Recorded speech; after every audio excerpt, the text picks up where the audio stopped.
Thanks for tuning in, guys. This is Mike Hill. And it's been a while since I put one of these out, but I like to get back putting these things out on the regular. Initially, I was going to do this as one of those night talk episodes with Eugene Robinson as my guest, talking about his very interesting ideas about past lives. Unfortunately, due to a poor phone connection and some sound quality issues, we're going to have to rethink doing that episode. But anyway, I salvaged some of the good parts, and that's tagged on to the end of this episode. So I'm just going to talk a bit about some of the stuff that's been going on, some news on Tombs, if you're a fan of that band, and just some philosophies and reflections on my observations in this modern society. I like to start off by saying that I'm recording this on my brand new PC laptop, a Dell XPS 15. Anyone out there who works with audio or does some kind of creative work, by all means, avoid using this computer. It has been nothing but problems for me since the minute I opened it up and installed Pro Tools and all the other miscellaneous stuff that I use. Adobe Audition straight up doesn't work on the PC. And I kind of regret not getting a new Mac, but I thought I was going to save a couple $100 and, but that didn't work out too well for me. So I'm stuck with this PC. I got to be honest with you. I haven't used a PC in years outside of maybe work situations. We'll talk about that in a minute. And the new Windows, even for stuff, just in general, I think the new Windows is bulky, bloated. There's too much shit. And I fucking hate it. You know? I mean, I thought that the PCs were for people who want to get shit done. Anyway, I never thought I'd be saying this because just on a lifestyle level, I've often eschewed the Macintosh, Apple sort of statement. You know, it's, for me at least, when I think of Macintosh computers, Apple computers, I think about dudes with skinny jeans that don't wear socks and have beards and work at startups. And that's just not me. Speaking of which, this past year, I've rejoined the workforce with a regular day job. And I haven't had one of those in like 3 years. I went back to the engineering field. Ironically, I'm working for the same people, essentially, that I worked for 3 years ago when I quit. I got a phone call one day, wanted to know what I was up to. Said they could use me in the office. They needed a guy with my sort of skill set to help with the work. So at the time, I had more time than money, so I took the job, and it's been a pretty good experience so far. Very busy, prohibitively so at times. I've been working a lot of overtime, which has gotten in the way of my training and the whole physical side of my life, which is equal to the creative side, for me at least. If I don't work out, if I'm not out on the mats training, I feel disconnected from my body, and my mind sort of goes into these dark, depressive places. And it's just not a good place for me. I need to get at least 5 to 8 hours a week in of doing something physical, be it martial arts or lifting weights or even skipping rope or something. So it's the holiday weekend right now. I have 3 days off. It's Sunday. I watched the contenders. I watched earlier this week on the UFC. They have the Contender Series on Tuesday nights, and I usually watch those. So I watched it today, after the fact. Between fights, just to keep the blood going, I do sets of push-ups and body weight squats, and I feel fucking great right now.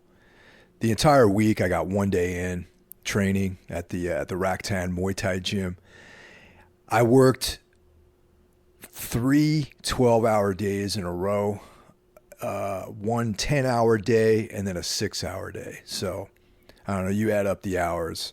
I know there's guys out there that work a lot harder than that, but, for me to spend that much time sitting down in an office is a lot, especially since I'm not really accustomed to that these days.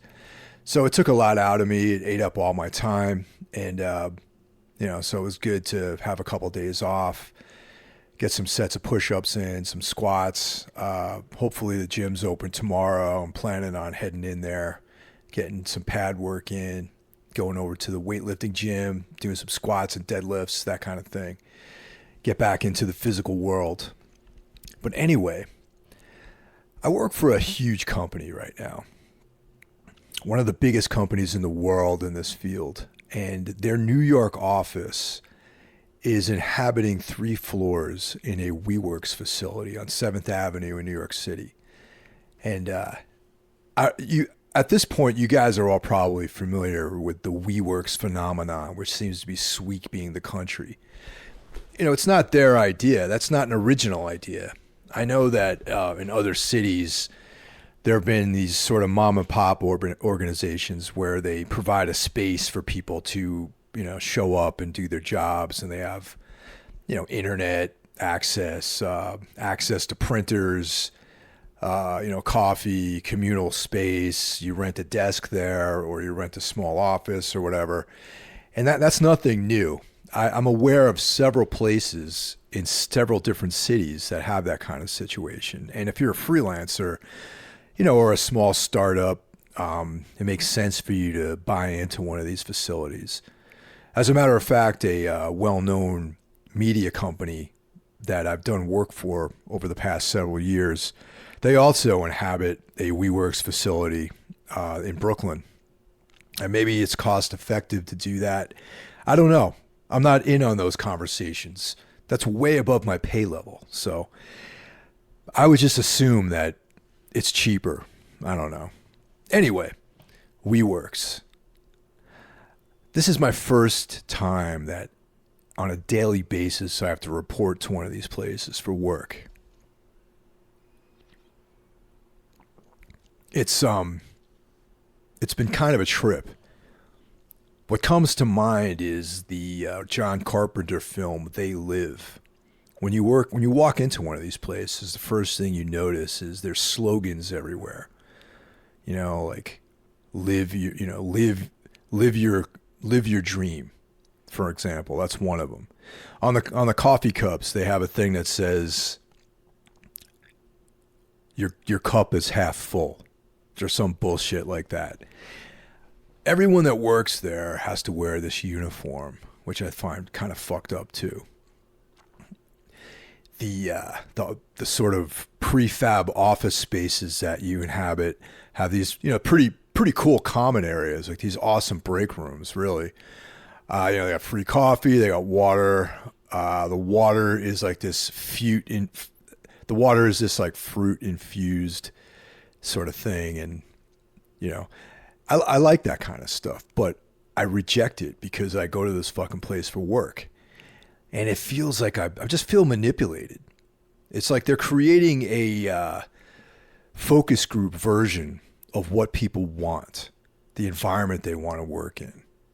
But it's the same shit, because the people that work there, the people that, do security or, clean up, are all people of color.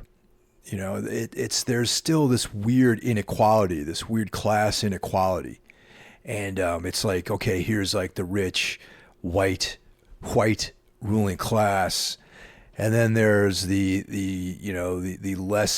lower income people that are providing the service. I mean, you could look at it at 2 different ways. You could be like, well, people are getting jobs. I mean, I don't know if they're exploiting anybody. I don't know if they have good benefits. I don't know if they pay them well, that sort of thing. But it just reinforces that us and them mentality of like the people who make, a certain type of salary, the people who don't make a certain type of salary. And the uniform just bothers me, man. I don't know. The uniform.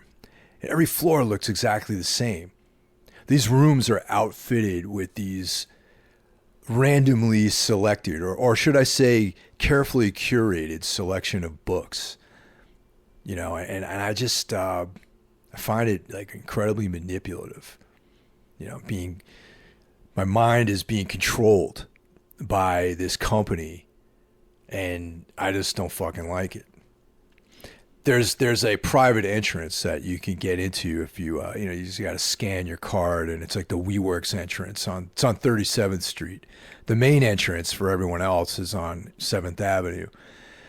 Yeah, I would go in through that entrance. It has like an elevator, that express elevator, goes right to your floor, like that kind of thing. And I usually get in there really early and no one's there. It's dark. I go in there, I scan my card. I look around, there's like a King Kong poster, which is cool, but there's like this carefully sort of, sort of strategically cluttered area where the sort of administrative people sit. If you need help, you go there and you ask them, hey, my card doesn't work or whatever. Behind them, it looks like they looked like a turntable, like an LP turntable. And I was like, oh, cool. I guess they play records down here. They spin vinyl during the day. One morning, I came in, I looked over, and I said, hey, something looks off about that turntable. I've owned several in my life. I love vinyl, love records, all that sort of stuff. So I looked at the turntable real closely, and it was a fucking prop. It wasn't even real. It wasn't even a turntable. It was this fucking prop that was put there to create this atmosphere of perception that these are these, creative people. We're all doing creative work together. We're all living our dreams. But we're really not. It's like the fucking Westworld version of an office. I don't know. It bothers me. It bothers me I have to go to this place every day. I like my job. I like the people I work with. I fucking hate this facility. I want to burn it down. I want to go in there with a fucking flamethrower, incinerate every floor of this fucking place. Do it when no one's around, because I don't particularly want to hurt anybody. I just want to destroy property. It's like in Fight Club, when they have to destroy a corporate coffee, place. That's what I want to do to WeWorks. I want to destroy a corporate office, new corporate office environment. I stopped using the mugs. I brought my own coffee cup in because I felt like using their mugs kind of fucked with my sense of personality. My own individuality is sort of at stake. I don't know, man. It's been real weird. Anyway, that's work. Doing my thing, making good money for a change, and working with some cool people that I've known for a long time. And I don't know, I just thought it was very meaningful how out of the blue, my past contacted me and offered me a better way to make a living. And, if anyone's been listening to these solo rants over the last 14 months, 2018 was a very tough year for me. Mostly low points, a lot of trials, a lot of personal trials I went through, and I'll spare you all those details. But yeah, it's been rough. The first part of 2019 started off pretty bad too, but at least on the material level, 2019 has turned out to be a pretty decent year for me. Which leads us to Tombs. We have just recorded a new EP, a new 5-song EP. I'm excited about it. It's, the current lineup of, Justin, Matt, and Drew. This is our first collaboration together, our first, the document of our first entry into the Tombs catalog. And that makes me real excited because for the first time since I played with Andrew Hernandez, I feel like there's some actual collaboration going on with these guys. I mean, for the first time ever, I didn't write all the material. There's one song on the record that Matt wrote 100%. The lyrics, riffs, everything. I just sang on it. I didn't even play guitar on the recording. Matt played all the guitars. Justin wrote the first half of one of the songs, and then, I wrote the rest of the song and the lyrics for 4 out of the 5 songs. We redid Path of Totality. It's a song that since we wrote that song, it's been in the set list for years at this point. I'm not sure when Path came out. I think it came out maybe 2010, 2011. So for a good 8-9 years, that song has been the closing song of the set. It's gone through a bunch of different nuances. The way that we play it now is a little bit different than the way the song was written. It's a lot faster. There's like some tempo changes that we do. So similar to the way Suicidal re-envisioned their first record, their groundbreaking first record, we're re-envisioning the song Path of Totality and putting it on this record. And originally, I didn't want to do it as a proper track. I wanted it to be like a bonus track, either on the digital or CD or whatever. But everyone felt so strongly about the song that they wanted to include it as a proper entry into the track listing. And so, yeah, I don't know, I'm real excited about it. I feel like everyone says this about their new records, but I feel like it's our best work to date. I feel it's my personal best work to date. I have to say that the Grand Annihilation did not resonate with me as my best work at the time that record was put together. I realized that the chaos and turmoil within the band sort of manifested itself in that record. And, there was a lot of compromises. There was a lot of behind the scenes trouble that was going on, a lot of distractions during the recording session, a lot of, just conflict in the year leading up to the recording of that record. And I think it stands to be our weakest record. And I know some people really like that album, but it's officially been entered into the past now. I don't think we're going to be playing any of those songs anymore. Even November Wolves, which is like one of my favorite tracks, and a lot of people seem to like that one. That's going to be retired until further notice. So, c'est la vie. That's life. We won't be doing any shows for the remainder of 2019. Probably going to just focus on, practicing all these new songs so that when we do play live, we can play the entire EP. And, which is, it's 5 songs. It's like 36 minutes long.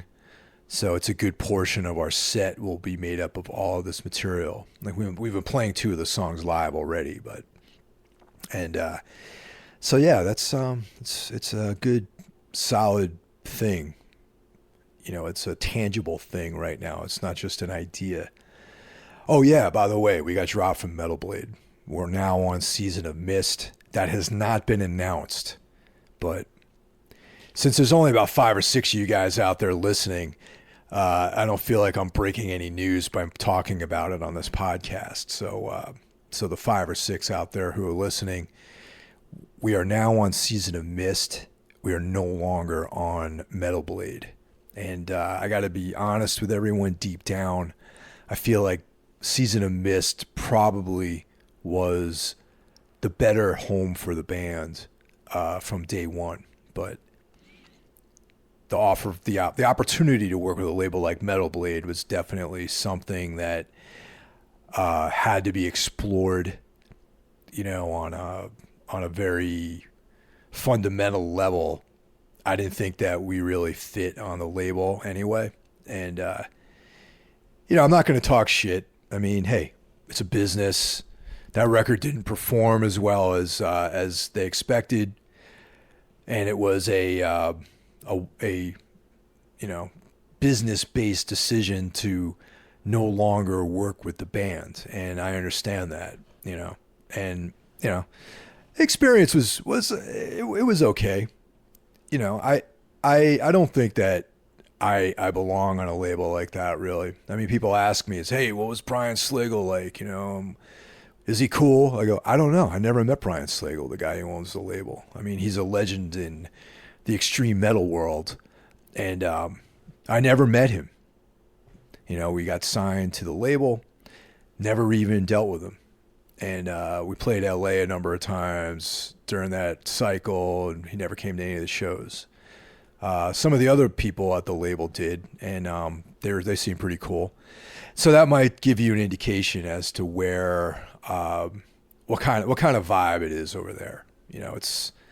And I'm not criticizing anyone. I'm not saying that it's any better or worse. I'm just talking about my preferences. I just know that when working with Relapse, and now that we're with Season of Mist for the last few months, those people come to the shows, they hang out, you'll get a t-shirt or a record here and there, and that's it.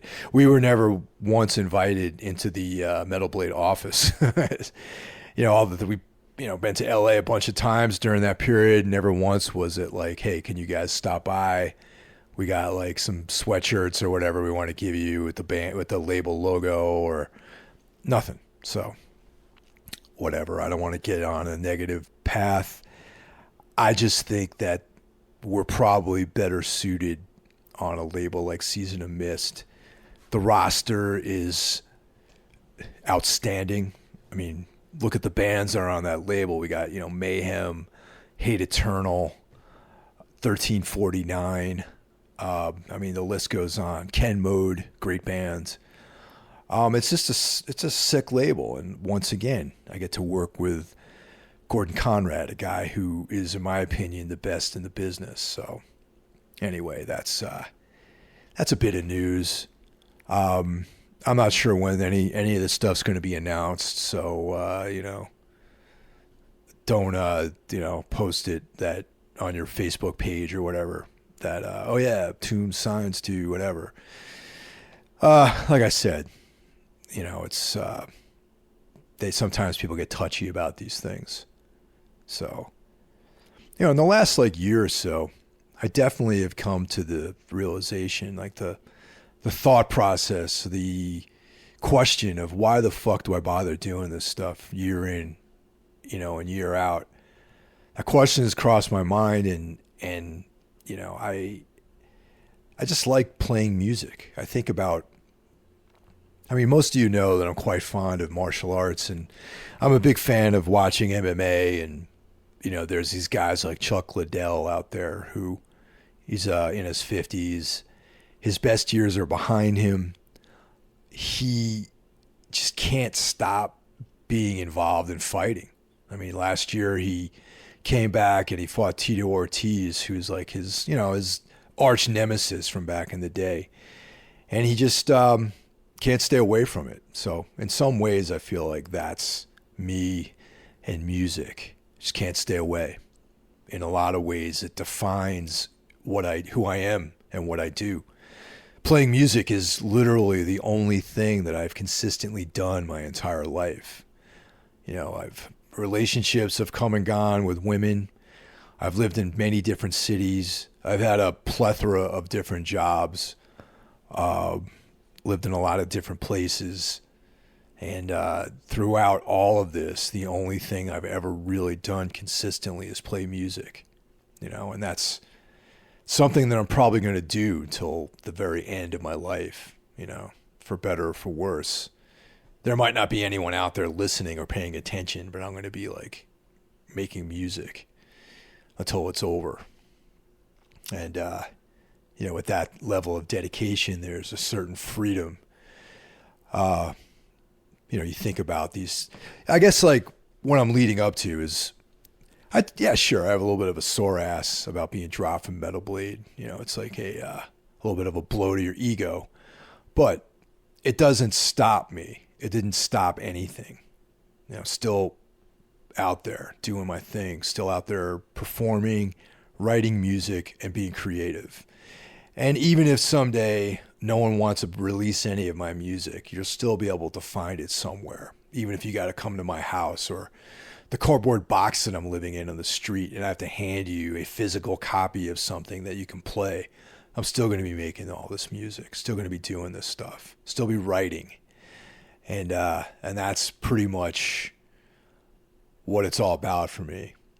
There's such a short time that we have in this planet, and you might as well do the things that make you happy and give your life meaning. And that's what it is for me. So anyway, I'm gonna move on. I got this really cool conversation with Eugene. Eugene Robinson is one of my favorite people to talk to. Unfortunately, the technical aspects of this conversation recording were a little bit below my technical standards for a release as an actual episode.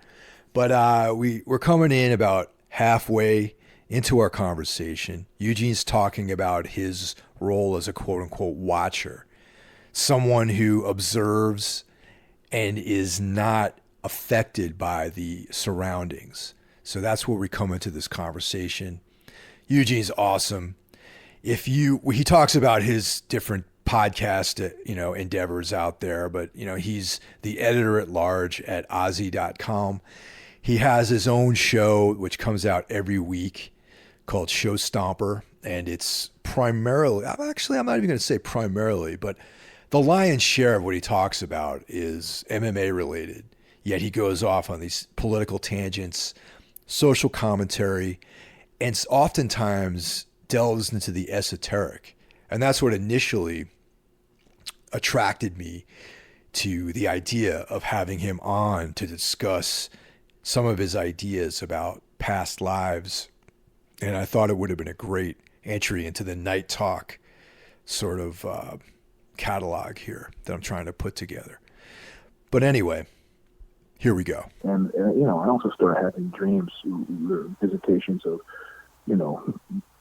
I understood as divine forces, but these were probably like game masters, people who sat outside of a specific religion. I mean, if I run into a store in Poland and start screaming for a chair, they don't know what I'm talking about. We use different words for different things, but we're fundamentally still talking about something with four legs and a seat on it, right? Yeah. So these visitations, they would say to me, okay, outside these games, the game that you're involved in playing of life, there's something else going. That you have that you are a special breed. I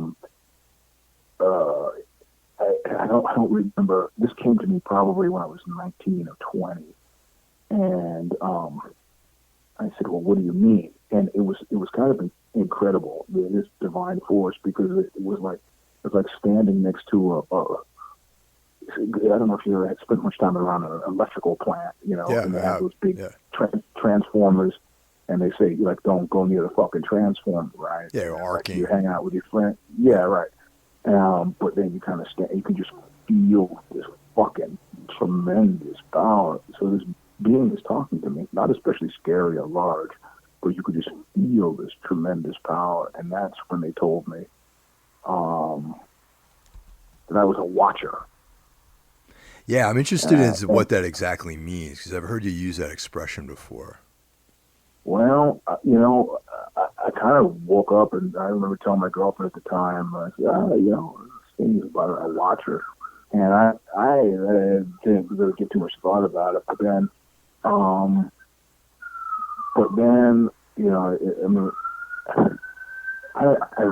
read something.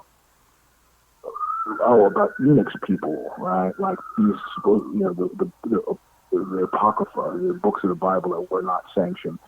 And Enix people were supposedly the people who built the pyramids, and the race of giants. They were created by angels, the Nephilim, with all that kind of weird arcana shit. But watchers were something that came up again and again and again, right? I mean, essentially, like in a game, not a referee, but a note taker, in a courtroom scenario, a stenographer. And I go, well, it's kind of interesting that the only job I've ever done that I ever really did well was as a journalist, right? And I've been in situations, like really weird ones, like in the middle of riots. And there was a riot here where the cops were chasing kids and beating kids up, and kids were punching cops in the face, and they were running all around me. I felt like Virgil and Dante, because I expected to be hit or somehow touched physically, but nobody touched me. I just walked across this big kind of auditorium where it was a massive fucking melee. Shit was being thrown, and nothing touched me. And it was so weird that by the time I got to the entrance door, I started to doubt the reality of my existence. Like, how is it possible that I could just... And then I figured, well, you know what? I was like a well-dressed black guy. These cops came to a punk rock show. I didn't look like a punk rocker, and I wasn't running. But it's happened again and again, you know? Like, I remember being on the Lower East Side in New York hardcore days and surrounded by a bunch of Puerto Ricans with knives. And they apparently went to a party, and somebody had gone to the roof, and they were throwing garbage down on them from the roof. I didn't know this. I left the party to go home, and these guys surrounded me with knives. You know, there's social factors. A lot of black people or black Puerto Ricans, you know, if I had been white, I'm sure they would have fucking stabbed me to death on the stairwell. But they spoke accented English and said, you know, what the fuck are you doing? I said, I didn't feel guilty. I hadn't done anything. I wasn't especially afraid. I did note that they all had, those 6 of them had knives. But it was just like this kind of weird, like, I'm there to note, but I've never actually drawn any real, you know,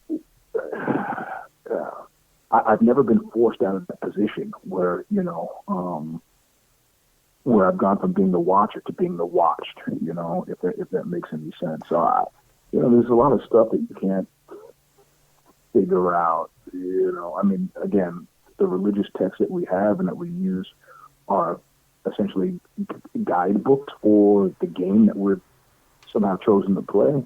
But outside of that, you know, I don't know. And I haven't really figured out the ramifications of what it is that it needs to be a watcher, except for the fact that I'm taking note, and largely I am, right? I mean, I'm paying attention to this stuff now. Been thinking about it since I was 5. So that, you know, I know people who, I met one guy through the show stomper, and he was like, I used to have these thoughts all the time, and then I stopped. And I remember somebody saying that they thought that we're born with psychic abilities, but that most people realize that they're not going to get any, it's unusual, and you should stop having them. So most kids have it, but then most kids like just stop having it, right? Because it's socialized out of them. So maybe it's just one of those things where I'm thinking about it still, but maybe people start thinking about it, and they got to think about other things. I don't know. I don't know a lot of normal people. So yeah, I mean that's an interesting idea, just because I think, you know, even personally for myself, like when I'm a fairly creative person, but I was more creative as a child, I think. You know, I mean, I think most kids are expressing themselves freely for the most part until sort of the grind of society, and, you know, you have to go out and get a job, you got to go to school, and all this like consciousness of societal duties sort of weeds all that stuff out of them. You know what I mean? And then you become preoccupied with survival and like getting cars. Well, but I think a part of that is okay. I mean, simply because I can't convert that stuff into real actionable items, right? Yeah. I mean, except it enriches my life, and, you know, what is that thing about the unexamined life is not worth living? Well, the examined life, conversely, probably should be really worth living. So in general, I feel, you know, if you see me just sitting around staring off into space, you know, it might be markedly different than what, you know, that other guy next to you at the bus stop is doing. But I don't know, maybe he's thinking thoughts too that are somehow significant. I mean, society largely is about means and averages, right? Yeah. And the fact that you and I are having this conversation means that means and averages is something that we're probably, you know, that we understand but don't feel a great affinity for necessarily, you know. I mean, I really, one of the hardest, I mean, this is why, like, you know, we all know those guys who hit when they were 19 or 20. I've had some friends who were like childhood actors and became sort of famous when they were young. And talking to them now is always weird because I feel like I'm talking to children, you know. There's something really significant about having to be an adult. I remember running into Biafra at one point, and he was like, "What?" He was asking me what I was doing. I was like, "Well, you know, I got my kids." He was like, "Ah, you become a breeder." like all of a sudden, I was like talking to a child. He was like, he's using some kind of punk rock coded language to describe, a real significant embrace of this game that we have chosen to play, this thing called life, right? So I just kind of smiled at him and goes, yes, a breeder, like the band. Oh man! I mean, the joke being, which I'm not sure he got at all, which was like, I'm going to try to speak to you in a language that you can understand, because clearly, the whole life thing you failed miserably at. Talk about music. It's it's kind of invalid for like these guys who become that guy. Like Jello is Jello Biafra from the Dead Kennedys. There's these certain icons that they were, lucky enough or fortunate enough or in the right place or talented enough or whatever to have had that golden touch where they don't have to be part of society in the way that most of us have to be in part of society, And it's like, yeah, but I don't really have any envy for those cats. No, I don't have any envy at all for it. I don't. No, but I don't see that they've evolved, right? I don't see that they have. I mean, what? Actually, I'll tell you something. Actually, that blew me away. I posted recently a photo that Phil and Flash took. Okay, they did the Hartford Chronicles thing, and Drew Stone said, "I'm going to send you some photos I have." So he sent me some photos from CBs that had me like on the dance floor, right? Yeah. And some fucking evil-eyed person said, "Did you see who was behind you?" And I was like, "Oh, yeah, Jimmy Gestapo." And they were like, No. And they circled it, and they go, "That's fucking Michael Gira." Wow. And I was like, "Oh, fuck." And I remember him. I mean, this is way before the Swans. I remember he didn't have any friends. He was like I just remember him as this guy, like he didn't seem especially older, but just like a punk rock guy, kind of pale-faced punk rock guy who was like, he wasn't hanging out with us, but he was at the shows, but he was there. So that's a guy who was like there and evolved in a really interesting way. Now, I don't know anything about this whole, supposed rape thing. I don't know. I'm not talking about that. But I'm just talking about being artistically engaged and evolving, despite the fact that maybe the Swans hit big time when he was, 24. So in other words, outside of the rape thing, I think he's had a really interesting career as an artist, which is very different from having an interesting career as a musician or an interesting career as Jello Biafra, I think Rollins to a certain degree has evolved in an interesting way.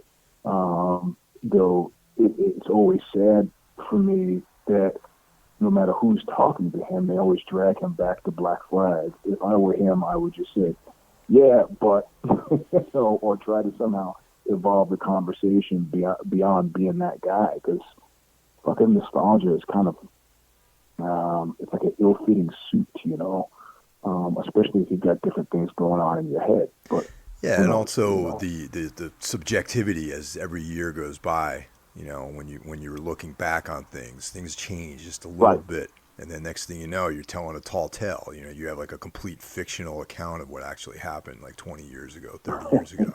Right. It's like Chinaski versus Bukowski. I'm sure like all those stories have a very strong kernel of truth in them, but they've been filtered through years and years of revisions and false memories and that kind of thing. Right. Well, what happens to me more often than not is people will say that I did something, and then I'll go, that never fucking happened, man. And then they'll repeat what I said, and I got an ear for language, and I go, okay, I can tell. Syntactically, I did say something. That's me. Nobody else would have said that. That's me. So I'm forgetting a lot of stuff. I'm glad people around me are remembering, Well, just the fact that we can recall the past at all, I think, is pretty amazing. Because that isn't, like, once again, you think about that, like kind of tying it back to what we were talking about, past lives, where you can remember something, okay, and it's definitely, it's questionable whether or not it actually happened that way, especially because it's your sole perspective on that event. Like, the same event can happen to me and you. I might have a completely different point of view than you do. Yet that, to me, is reality. you know? So Yeah, that shit's eerie. It's really eerie. yeah, so I mean, I mean, I'm sorry, go ahead. no, finish your thought because go ahead.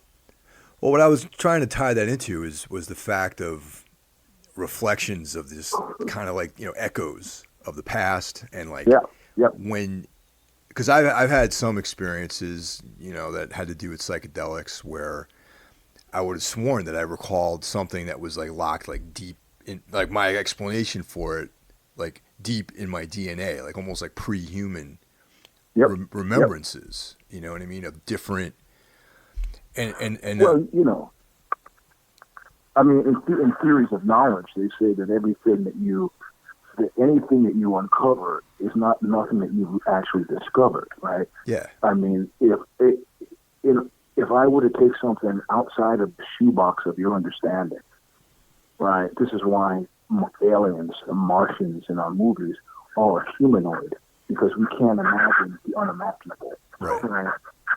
Right. So, I mean, these are all like ghost images on a videotape that you kind of record over, that somehow like stand up and make themselves known at odd points. But yeah, it's like there's a woman, and Facebook in an interesting way has helped this a lot. And there's a woman who sends me a friend request, and I okay it, and she says, "Oh, how are you, Eugene?" And I look at the picture and I go, "Oh yeah, I remember from the punk rock days." And I go, "Hey, it's a long time to see." We're going, and my history of her was, I remember somebody saying she likes you, and I remember thinking, "Oh, that's cool that she likes me. I kind of like her too." And then I remember she was like unpleasant with me, and she had gone out with a friend of mine, this guy who played bass in that band Juvenile Justice. He was the first guy to turn me on to that band, Accept. Oh wow! And it was right at the time where hardcore like guys were like starting to get heavily into heavy metal. And so I got to listen to Accept. Anyway, she ended up going out with him. So now she's in Hong Kong. She's doing some, actually really high finance something or other. And then she says, "Do you remember the last time you saw it?" I said, "Well, I remember when you were going out with Ron." She goes, "No, before that." And I didn't remember. And she said, what happened is I physically picked her up, like outside in public, physically picked her up, carried her, I lived in a trailer at the time, into my trailer, into my room, threw her on my bed, and said, "I'll be back." And I never came back. And that's why she was angry with me. Huh. Okay. And I have no memory of that at all. Like zero. And I've got a good memory. And so I'm saying, are you sure it was me? And you're not confused because Ron from Juvenile Justice was black too. It could have been. She goes, "I'm the straight edge. I remembered everything. It was you." And I was like, well, I guess I should apologize, but I don't. And I'm puzzling. I just don't remember that. I just don't. I got no memory of that at all. And the other day I was in the gym and almost got into a fist fight with some guy. My first words to him from my mouth were, "Are you finished with this rack?" Yeah. Squat rack. And the guy was like, "I will slap the fuck out of you." That seems like an odd response to that question. Exactly. And he was like, "You're always fucking with me. You're always," and he throws a rope at me, and the rope hits my arm, and I realize I'm laughing at him. I realize, like, I said, "You need to relax, first of all. And who is it you think I am?" And he was like, "You're always fucking with me." I go, "Always? I was in Poland, man. I just got back from Poland. I was there. I've been traveling. Poland and New York. I've been on the road for a month. When do you think that I did this?" And the guy kind of pauses and he looks at me and he goes, "Oh shit, I'm sorry, man." And I told other people a story. I told my kids a story. My kids go, "Oh, was he white?" Because they think, okay, white people. Then I go, "Oh, black people." And I was like, "No, he was black." Huh. Okay. And And so I go and tell my coach, because he goes to the same gym, weightlifting gym, my jiu-jitsu coach, and he was like, I fucking saw that guy that he mistook you for. And I go, well, how old was that guy? He goes, that guy's 25. And I was like, fuck you, coach. I could pass for 25. But, I mean, weird shit happens, man. I'm in New York right after the Poland trip. I stand there on the sidewalk. Some guy in an SUV, he's got his whole family. He's like shaking his whole family, pointing at me, and they roll the window down. They say, hi. Oxbow and fan, I go, maybe? hi. And, oh, man, I don't know who at odd times people in Luxembourg, they thought I was Eddie Murphy. In Milan, I got mistaken for Lenny Kravitz. I think what people are really responding to is a feeling of otherness, and then they try to slot it in something that's familiar to them. And, pop culture determines it, but this is where the whole watcher thing comes in, why was I not stabbed on the staircase that time? Why did the cops not beat me to death? I mean, who knows, I'll give you this guy, Adam Smyer, who's a writer who I like. I told you about his book, Knucklehead. Yeah. Actually, I'm about halfway through with it right now. Yeah. So he actually played the Thin Black Duke in the Cold and Well Lit Place, the Oxbow video. But the first, as it turns out, we went to the same high school together. I'm like 2 years older than he was. But again, because of Facebook, I'm in a bathroom at some weird art gallery thing. And he sees me in the bathroom. I'm at the urinal taking a piss, and he says, Eugene. And we become friends from that moment. But then he wrote about that moment, and he goes, it was a unique moment to my entire existence, because when I called Eugene's name, he turned around and looked at me, and he was perfectly friendly, but I could also see in his eyes that he, like Allen Ginsberg once said, Dharma gates are endless, that he was open and ready and willing to receive anything that I was going to bring. Like if I wanted to fight to the death, he was already there. If I wanted to be friends, he was already there. So, and this is a characterization of me from outside of me. So it's always strange and foreign. It's like somebody translating a story back to me in a language that I should understand, but don't. But yeah, these images and these visions of something other than just this material plane. Well, and I'm talking about exactly. internal essence as well. It can be wild, and they made fun of Shirley MacLaine for this stuff because she was willing to laugh about it. And there's a lot of stuff I'm willing to laugh about, but this is not particularly funny. It's just strange. And, there's lots of strange shit that happens. It's not risable. It's just strange. And if you're thinking about it long enough, you might somehow get to a conclusion that these are messages about things beyond the things that we know. Or like Hitler said.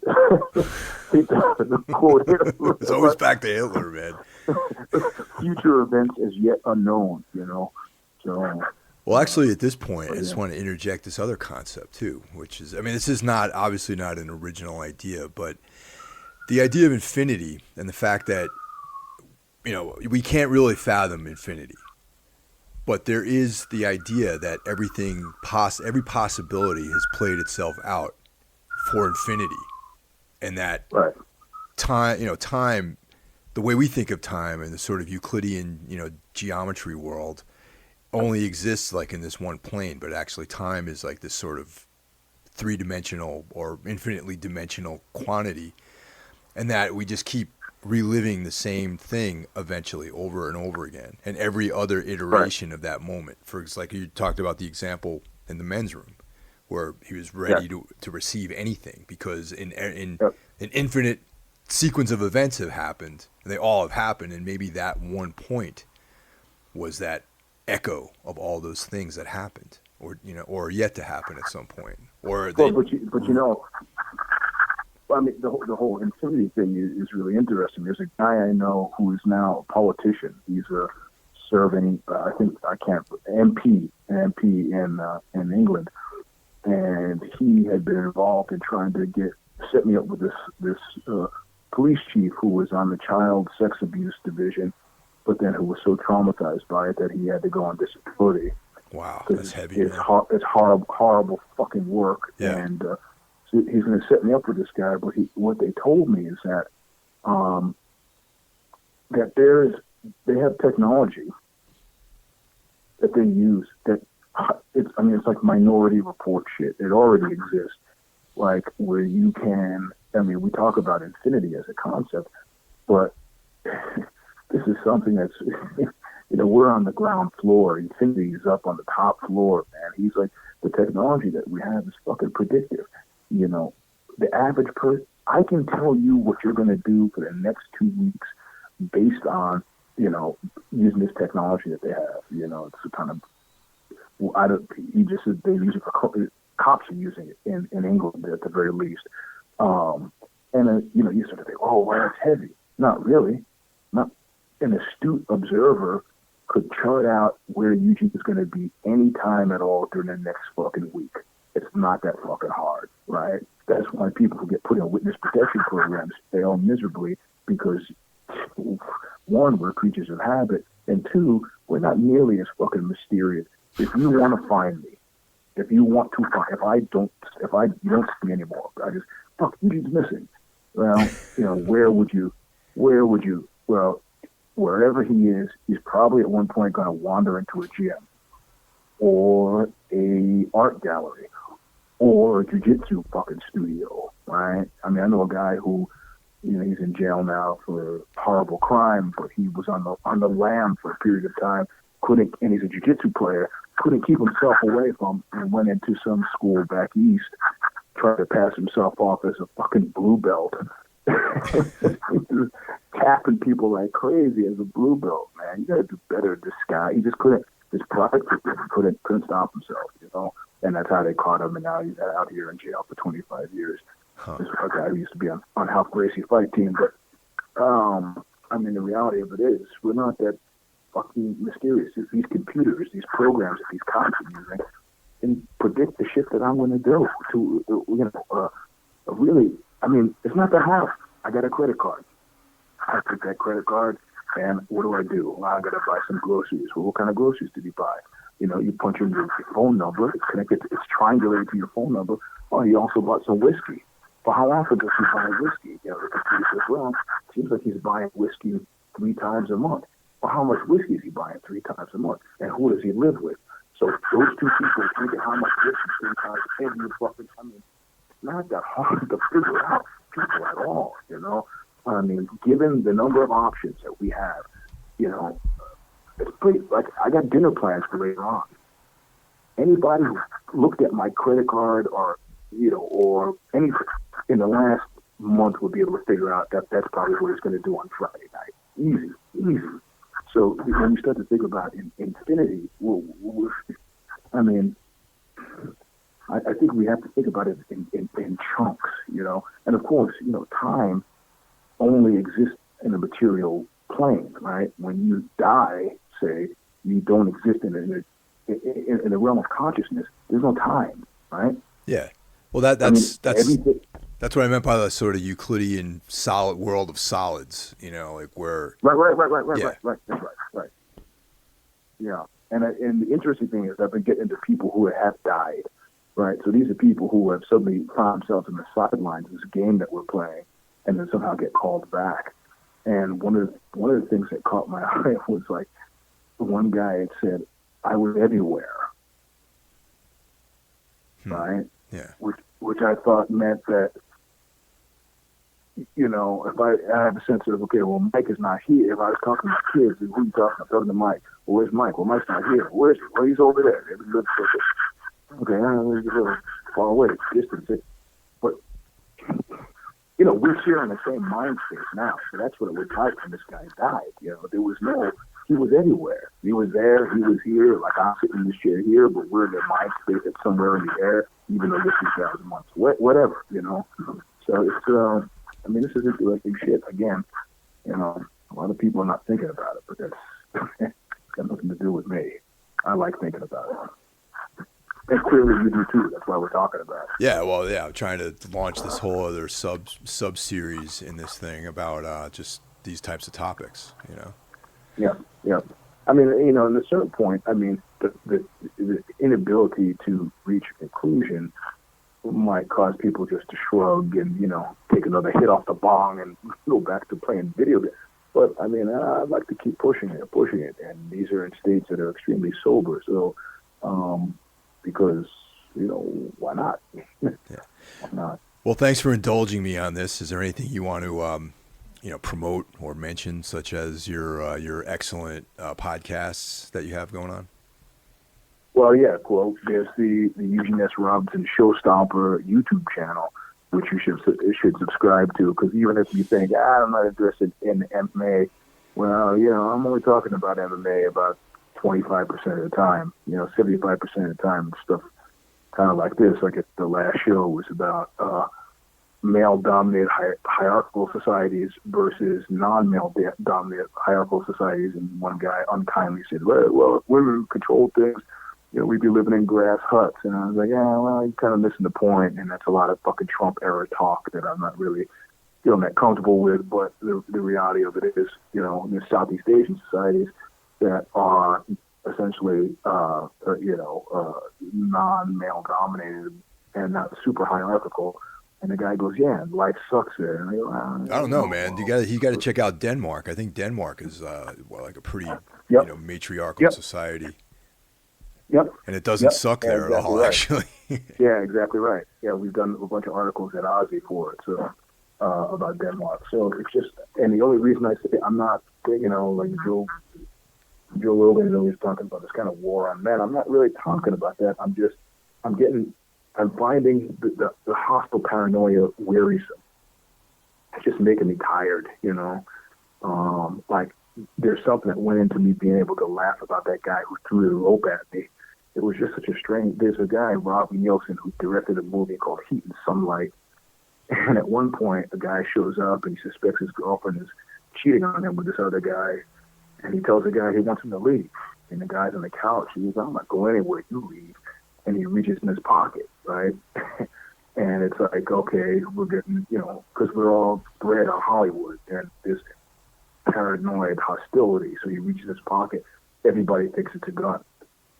He pulls it out what he's got in his pocket, and it's a banana, right? But the great thing about it was it wasn't being played as comedy at all. Right? So even though it was a fucking banana, it was still a super heavy moment because he was like, you're going to fucking leave. Now, you can't really hurt somebody with a banana as easily as you can hurt with a gun, but it was pretty clear that he was going to try to fuck this guy up at the guy and leave. And the fact that he had a banana in his hand was immaterial. It was a really great moment. The movie itself wasn't that great, but that moment was really pretty fucking cool. So I'm just, with that kind of male paranoia hostility thing, I'm just fucking tired of it, man. I got 3 daughters, and I spend a lot of my time around women. And I'm not saying that they're any less paranoid and less hostile, but they just evince it in a different way, I mean, they're not throwing ropes at me at the gym, if you know what I mean. Yeah, I mean, I just think it's a different sort of environment, you know what I mean? Like a different reaction to different sort of impulses and different, influences, and like men have that hierarchical thing going on, you know what I mean? Like the alpha and all this other, stuff that is hardwired into our DNA because we have to get our genetics like into the future, you know what I mean? So that's like a huge part of all this male stuff, you know what I mean? Yep. And I still, I say that, but I still, if a guy comes at me the wrong way, I'm still willing to do that too. Yeah, totally. I mean, exactly. But I mean, this guy in the gym with the rope, it was like, man, you're going to put me in a situation where I got to put you in the hospital. And I know that now. You're not going to, it's impossible that you can't, I mean, he looked like a boxer, but even that, the fact that I already knew he looked like a boxer and he had it figured out that I was a brown belt in jiu-jitsu put him at a fucking disadvantage, So, it just gets tiresome. But anyway, that's where I was going with that. But so yeah, the Eugene S. Robinson Show Stomper, you can go to YouTube and you can subscribe. So, whether it's the JJB, which is kind of a, instructional series that we do, or whether it's the film review, the You Kill Me thing, or the Show Stomper, it's just stuff that's going on in our heads and it's kind of fun. So that's an easy way. And then, of course, you're talking about Aussie Confidential, which is part of Aussie, OZY.com. And, I got articles up there all the time, too. So. And then there's the first season of the podcast, too. And then is there plans for a second season? Yeah, there are plans for second season. I got like seven or eight of the shows recorded, but the marching order I've been given is that they want a couple of them. Well, one of the sponsors want a couple of the pieces to be with celebrities, and I was like, okay, cool. Like who? And they said, well, like Cardi B. I said, Jesus Christ, you know how hard it is to get a hold of Cardi B? I mean, I'd be glad to talk to her because I like that she was drugging people and robbing them. I thought that was pretty funny, you know? Yeah. But, you know, so I've actually been writing Cardi B's people and trying to get Cardi B on the show. That would be cool, though. I mean, that would be an interesting interview, I think. Yeah, but asking me to get it and helping me to get it. There are two different things, definitely. And plus I got to do my normal job. I mean, I'm not complaining. I'm just noting. But yeah, if anybody out there listening has an inline to Cardi B, it's holding up my second season. So please have her get a hold of me so I can get the second season in the can. So. Well, thanks again, man. And as usual, it was a pleasure talking to you, and I'll hope to see you soon. All right, Mike. Send me a link when it's ready. Take care.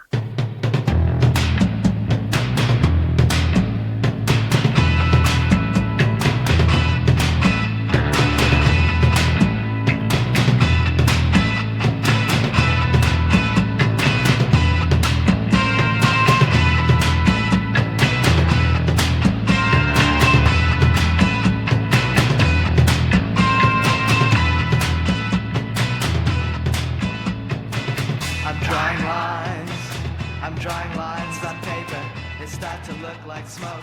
I see them turn to vapor, they go right off the page and seep into my mind.